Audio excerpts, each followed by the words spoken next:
North Central football, and well, it's sort of been a bit controversial in a way, the way in which the season has unfolded. Different rules, the league meeting to try and iron out how to keep football on the park and how to move it forward. So we're going to have a chat to Ricky Allen as we come up to the end of the season for Witcher-Proof Darraport. G'day, Ricky. How are you? Yeah, going well, Wayne. Friday, end of the week, always good. And a bit of shearing going on, I believe, out at the property for the Allens. So how many did you get done? Yeah, so we're at half time at the moment, or halfway through the day.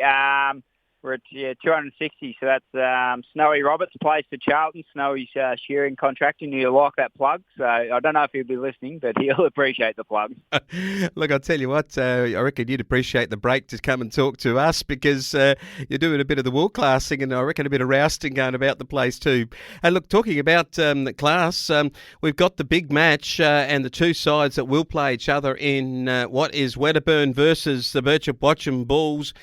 But outside of that, we've got one other game and then two forfeited games. Firstly, to the forfeited games and I guess the reasons behind them. And this is, I guess, a bit of controversy, and you're from the Sea Lake Nandaly, you're from the Witcher-Proof Narraport Club, but it must have a massive impact with Donald forfeiting to Sea Lake Nandaly. They haven't played a game of footy since July the 10th. Yeah, that's right. So Sea Lake, they should be fresh come finals time. Just the way the draw's gone, that they've had us and Donald and both sides have forfeited to them. I know from the netballers who were up there playing against them last time that they had an intra-club type game, which they, in my opinion, would have been better off having an intra-club for more competition than the side that, or the players that we would have got up there, and then probably the same this weekend with Donald by the sounds of it. Talking to Brian Beckham during the week, he reckons that the side that they would have been putting out would have, not only be pants, would have been running their second side out pretty much to play the Sea Lake seniors. So they might be better off having another inch club. I'm not sure what their program is, but probably the only thing is with having such a break, Wayne, and not knowing you've got that break coming up, is they probably would have spent a lot of that time running, whereas they've always been preparing to play. So, they should be fresh come finals time, but it does throw up a few questions. It does. And, of course, the leading goal kicker was being one question thrown up. Billy McGuinness doesn't get to play. He probably can win the goal kicking, though, with 28. But Daniel Castellano, he also won't play for Birchip Watcham because he's a Melbourne-based player. So he's on 28. They will share the goal kicking, one would think. Brendan Goss is on 23 from Donald. They're not going to play, so he doesn't get a chance. So Will Sheehan, back from Birchip Watcham, who's going to be coming up against the boys over there at Wedderburn, he's on 22. And Will Holt from Wedderburn, well, I think he's is he still suspended? I think so, Wayne. I think this is his last week. So Wedderburn fitting in a couple of games the last few weeks means he'll be right for finals. So, you can look into that what you will. But, so the goal kicking is either the Castellano and Billy, or whether Will Sheen can get on the end of the queue, which he might. He definitely has the potential to. He's just got to kick straight on the day, and I reckon he'll have at least 7 chances, Wayne, whether he kicks straight or passes a couple off. So that's another interesting aspect. However, they have shortened the quarters, Wayne. So the first two quarters will be 20 minutes and then no time on, and then third and fourth quarter will be 17 minutes with time on, just the league looking out for injuries with the lack of football that's been played. Yeah, okay. So it was back on round 11 when the last game that the Sea Lake Nandaly Tigers played, and that was on July 10. They beat Charlton on that occasion, 13-15 to 7-7. Now, next week, we don't look like we'll be playing again in North Central after getting back on the park for a week. They're not moving forward to play finals, the first semi-final. Are they going into the following week and doing a Saturday-Sunday?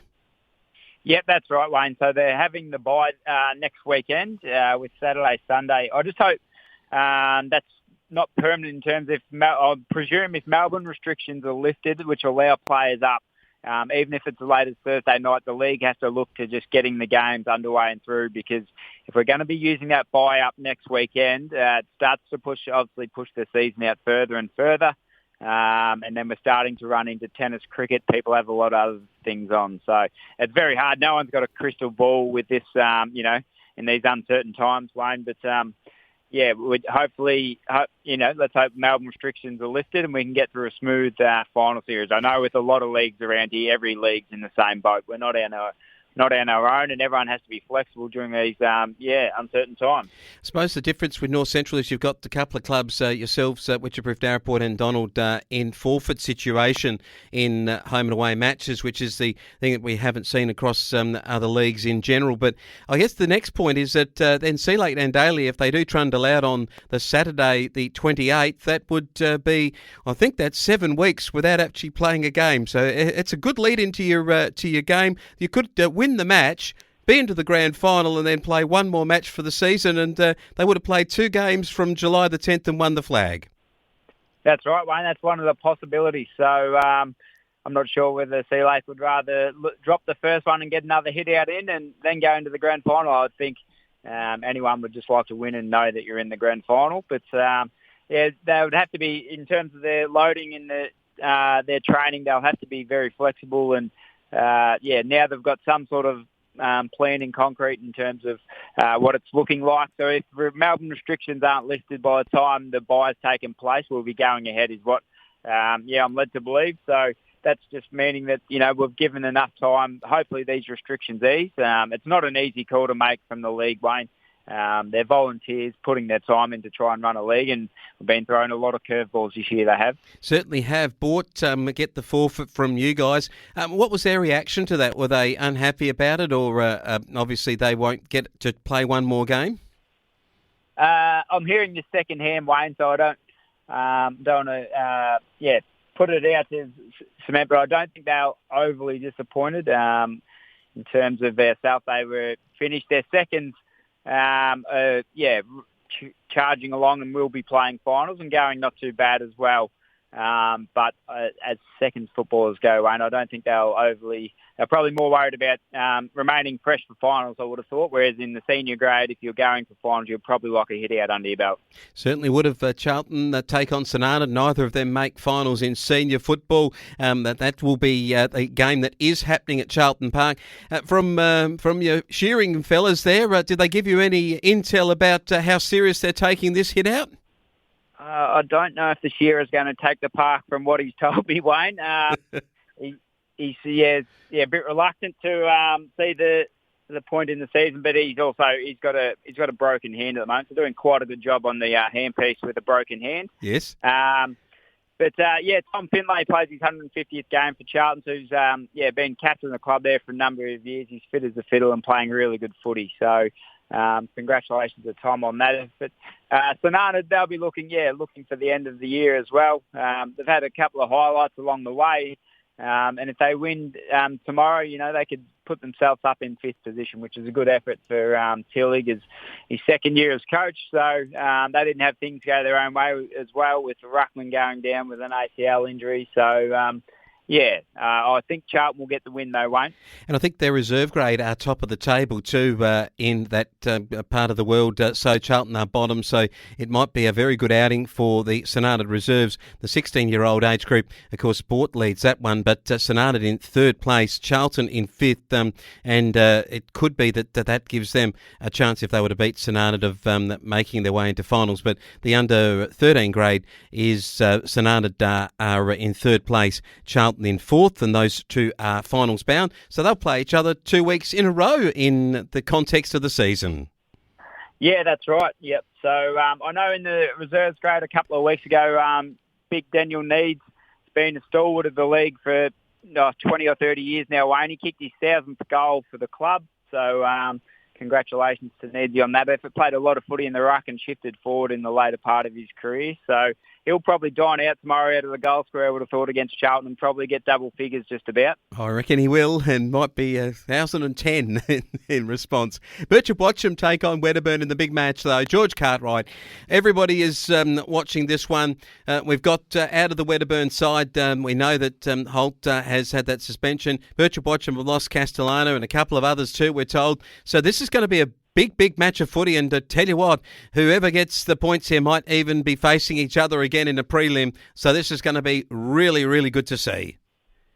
Yeah, that's right. I think for Wedderburn, if they're ever going to get Birchip, it's going to be tomorrow. I know they beat them early in the year with Gordon going off injured during the game. So Gordon obviously not across the border for this weekend.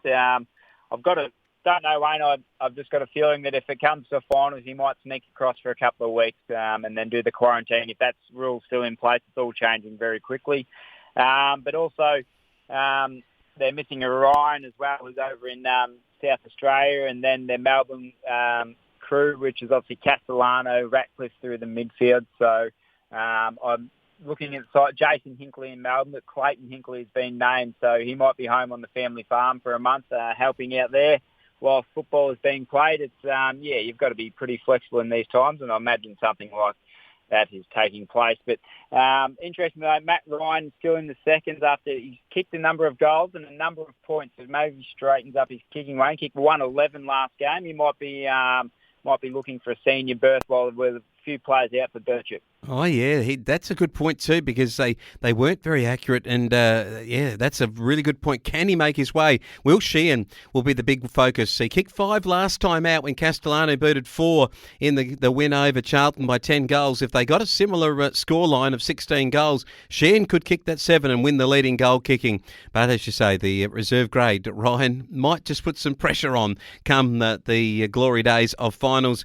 Well, for you guys, you finished the season as the bottom of the ladder. Any sort of, I guess, thought for Witcher-Proof Narraport? Is it just same as usual, front up in 2022, or will there be a bit of off-season discussion about the future of the club? No, so we're planning to go ahead next year, Wayne, and obviously that was with one of the key reasons of not participating whilst there's no crowd, with no income coming into the club. We need to be able to be financially sustainable way going into the future. So we'll be going ahead next year.